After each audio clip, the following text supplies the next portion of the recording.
Hey guys, it's Wyatt with the Ramp Rack. Today we're going to be doing an install of our Xtreme pickup series on a 2023 F250 long bed truck. So to start out, a couple of the tools you'll want to have handy is either a 9/16 or 14 millimeter open end wrench and socket, a 11 millimeter or 7/16 open end wrench and socket, a Phillips screwdriver. If you have an impact or a drill handy, it'll make this process a little bit faster. And then for some trucks, you may need a 3/8 inch drill bit and a drill for your stake pocket holes. But that's all you need. It's pretty simple. It should take you an hour and a half, 2 hours for your first time doing it. All right, so the first step is going to be removing your tailgate. We've already done that here with this truck. Most modern vehicles are going to have the backup camera integrated into the tailgate, so you'll need to make sure you disconnect that wiring. It typically runs right through the bed here and then connects down on the frame rail. Now, a couple quick tips. A lot of people do integrate backup cameras with their ramp rack. They don't want to lose that functionality, and I completely understand. So you'll want to ask your dealer for a upfitter backup camera kit. So that's going to come, people usually install them on flatbeds or dump trucks, things of that nature. That's going to come with all the wiring that you need mounted on your ramp rack. Then you'll plug into your factory harness, so everything will be seamless.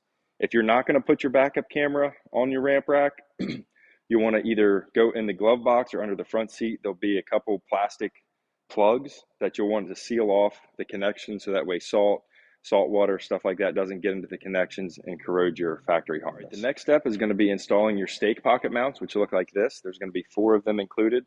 As you notice, there's kind of an L shape to it, and we'll get to that in just one second. You want to measure your truck bed stake pockets. So we're going to be mounting these in the front 2 stake pockets and the rear 2 stake pockets. The on-center measurement is going to be important when it comes to knowing which way to orient your stake pocket mounts. So 61 to 65 inches. If you have that measurement center to center on your stake pockets, you're going to want to orient your L bracket to the outside. So the L is going to be facing the outside of the bed. And that's because you have a narrower truck bed where the majority of the ramp rack is going to be sitting closer to the outside edge of the bed.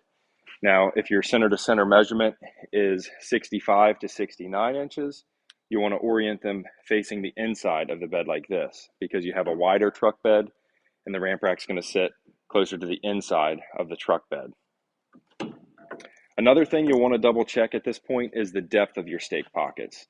So if your stake pockets are deeper than 6 inches or different depths, front versus rear, then you may need to add blocking or somehow shore up the stake pocket, so that way it sets, you want about an inch and a half clearance here, so that way the side rails don't sit flush on the bed, they're elevated a little bit. So we'll go ahead and show you how we put the front stake pockets in. All right, so now we know which way to orient our stake pockets. On this 2023 F250 long bed, we're going to be orienting the L bracket towards the inside of the bed. You'll want to see if you have a factory hole here. So most truck beds are going to have a factory hole in the front. You won't have to drill any holes in the front. And then you'll know which way to put your strut channel nut inside the stake pocket. So basically, this just allows you to thread a bolt into the stake pocket. So you'll just compress that spring and slide it up into the stake pocket mount. And you'll want this facing the way you're going to put your bolt in, oriented towards the hole in the bed. Now, if for some reason you put it in the wrong way, it's pretty easy. You can just use a screwdriver, push down from the top. There's a hole in there, or just fish it out another way and just put it back in. So the hardware we're going to be using for the stake pocket mounts is going to be an 1.5 inch 3/8 inch bolt and a fender washer.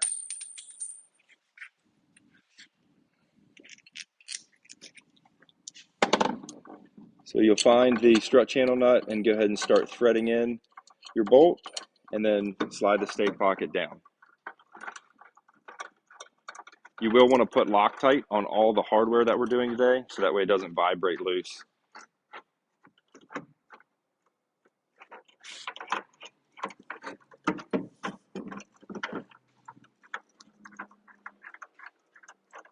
All right, now we're going to do the rear stake pockets on this 2023 F250. What we like to do is drill a 3/8 inch hole. There's no factory hole here on these new trucks. If you drill the hole too low, a lot of times it'll skew the stake pocket out to one side or the other.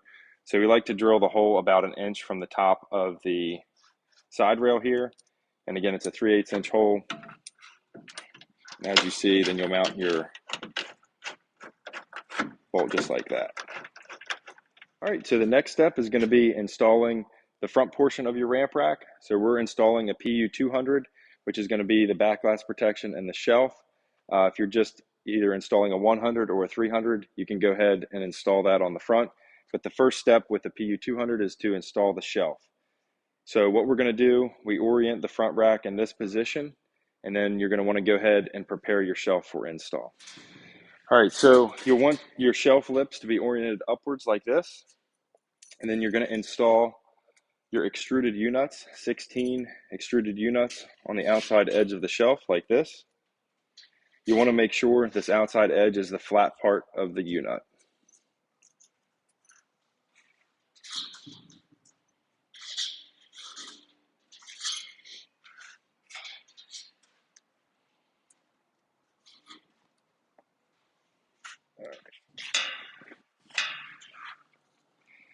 So you're going to bring your shelf in the bottom side like that, and then slide it forward until your holes line up. So you want to have your screwdriver and a couple screws handy to go ahead and start one side. Once you get a few started on one side, you can move to the other.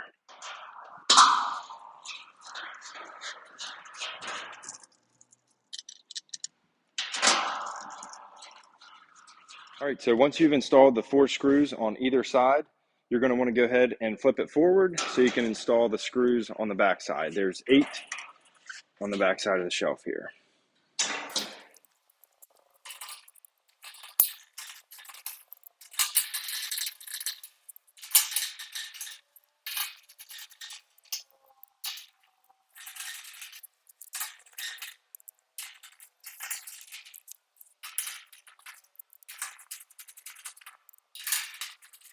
All right, once you've installed all 8 across the front, the next part is going to be lifting the PU200 back glass protection and shelf up onto your truck bed. You're probably going to need some help for this step. All right, so once you have your front rack up, mounted on the truck, you're going to want to make sure it's centered side to side and at the appropriate distance that you want it from your back glass. And then you're going to use 4 of the 3/4 inch, 3/8 inch carriage bolts on each side, so 8 total. Again, you're going to want to use Loctite on these, and you're going to set them straight down from the top, like that, 2 on the outside, 2 on the inside on both sides. This is where you're going to use a 9/16 or a 14 millimeter, and you're going to go ahead and start threading the flange nuts on the bottom. All right, so once you have your front rack installed, you're going to want to loosen your jam nuts on your telescoping rails, so that way your rails can slide in through here, and you're going to insert your side rails.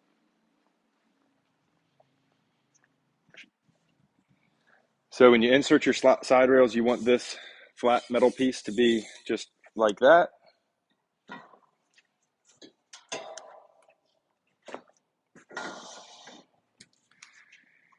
And you're going to want to measure approximately 7 inches from this round weldment to the end of your bed and or your lights. So you want to be about 7 inches from that to the end of your lights.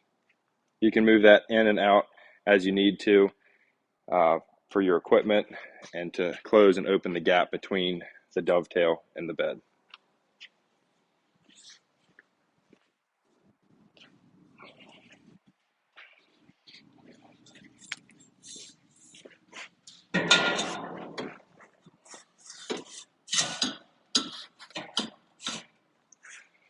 All right, so once you have your side rails on, you're going to go ahead and insert your 8 carriage bolts on each side. Sorry, 4 on each side, 8. So once you have your side rails attached to your rear stake pockets, you're going to want to go ahead and also tighten down on this jam nut here for the telescoping side rails. You don't need to over tighten it. Just go ahead and tighten it until they both become parallel with the bed.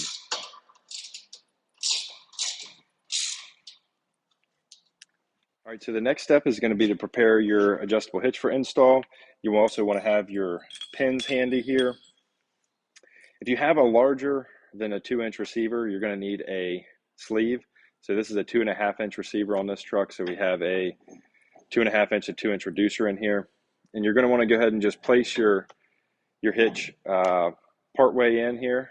And then if you haven't already done so, remove your license plate and we'll put that on the ramp. So the next thing you're going to want to do is remove your ramp pin from your dovetail. It's stored inside here for shipping, and it's easy to forget to take that out, so you want to remove that.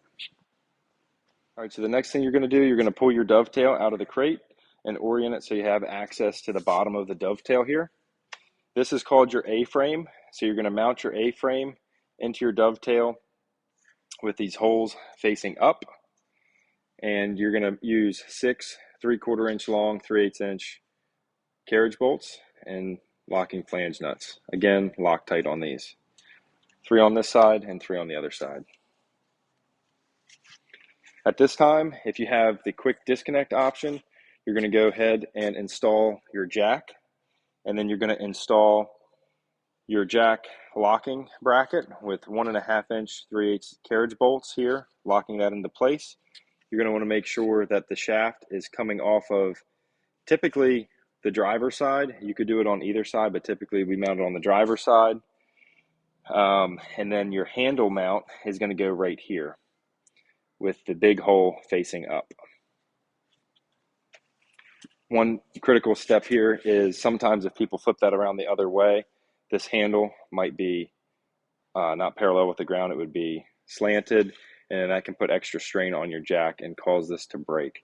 So you want to make sure that this jack handle runs parallel with this cross member of the dovetail. All right, so the next step is going to be installing the lighting on the dovetail. There's 2 light boxes. They are side specific, left and right. And what you're going to do is you're going to use these tabs, put them right in the slots right here, just like that, and then slide it down. You're going to want the flat part of the light box to be facing up once you put it on your truck to keep the rain and stuff like that out. So that's how you can tell if it's your left or right side. And then you're going to use 2 1/2-inch by 1/4-inch long carriage bolts. You're going to put the carriage bolt in from the outside of the light. It is helpful to have somebody help you with this step. And then on the inside, you're going to put your nuts on.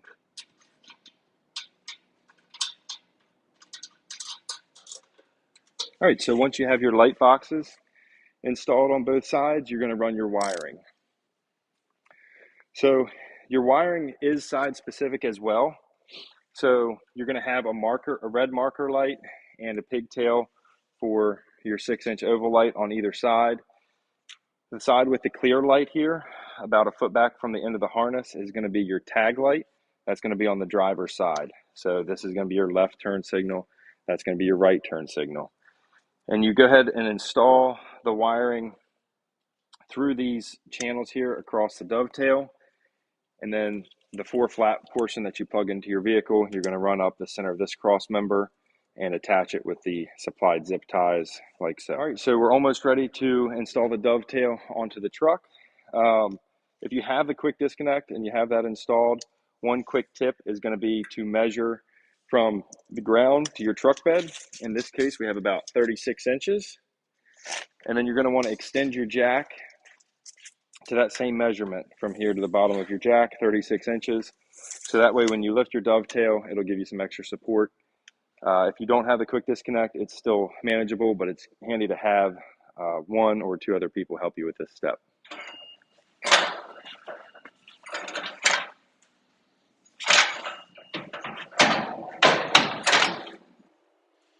All right, perfect. Go ahead and put your pin in.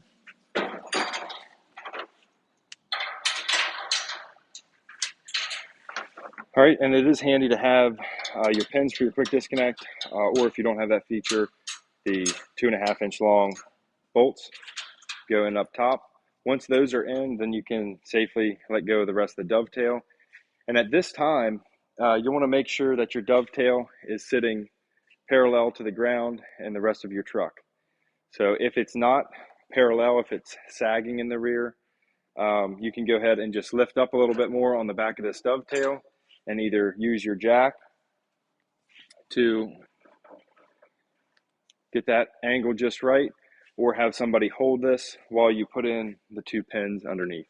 All right, so when it comes to installing your 2 pins down here, you want to pick the closest hole in the A-frame first, and then the second pin is going to go back here into your hitch. So as far as making sure there's no sag in it, it's best to find the closest hole here first, get that one in, and then move to the next closest hole with your adjustable hitch here. Don't forget to put your cotter pins on the back side of each one of these pins to make sure it doesn't come out. All right, and while you're down here, you can go ahead and connect your 4-flat wiring harness to your truck. You may need an adapter for this step if you don't have a 4-flat on your truck. All right, so it can be easier to install your lights once the dovetail is in this position. So what you're going to want to do, you want to separate the rubber grommet from your 6-inch oval light. You go ahead and place that into the metal box first, just like that. Your marker light, you're going to remove the rubber grommet from the end of it where it's hanging on the wires, just like that. Push it through, and then push the rubber grommet through as well. Push that back into place. This is the same on both sides, and your tag light is the same way. All right, and then you're going to want to connect the wiring for your 6-inch oval light. And then push it into place through the grommet. If it's really cold out, you may have to warm up this rubber so that way it accepts the light. All right, so while your ramp is still in your crate, you're going to go ahead and install your ramp handles. So you're going to do that by just placing the ramp pin in here and installing these 2 1 1/4 inch long 1/4 inch bolts. You'll do that on both sides. Once you have that done, we're ready to install the ramp. You'll need a hand with this portion, and you want to have your ramp pin handy.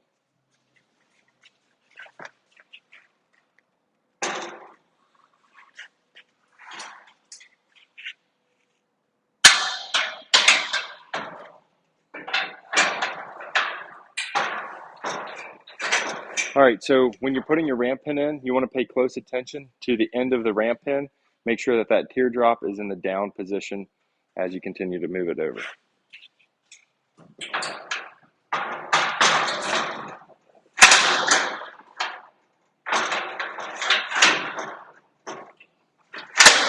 Once you have your ramp pin all the way over, you can go ahead and lift the ramp. It's going to be pretty heavy because the spring's not installed yet. Lock that in place. All right, so once your ramp is installed and in the up position, you're going to make sure that you go ahead and put your 3/4 inch carriage in your ramp pin to lock that down. At this time, you're also going to install your license plate light. All right, so for your spring install, it's going to be easiest to do this from the inside of the truck bed. You're going to use your 2 quick links, put through the end of the spring, and then attach to your weldment here on the ramp, and then on the inside of the ramp, down lower. I typically do the top one first, just so that way you can pull on the ramp to get the second one to install. All right, so, and if you haven't already, you're going to install your license plate using the 4 extruded U-nuts and stainless steel screws. And it's that easy. Thank you guys for watching, and if you have any questions, let us know.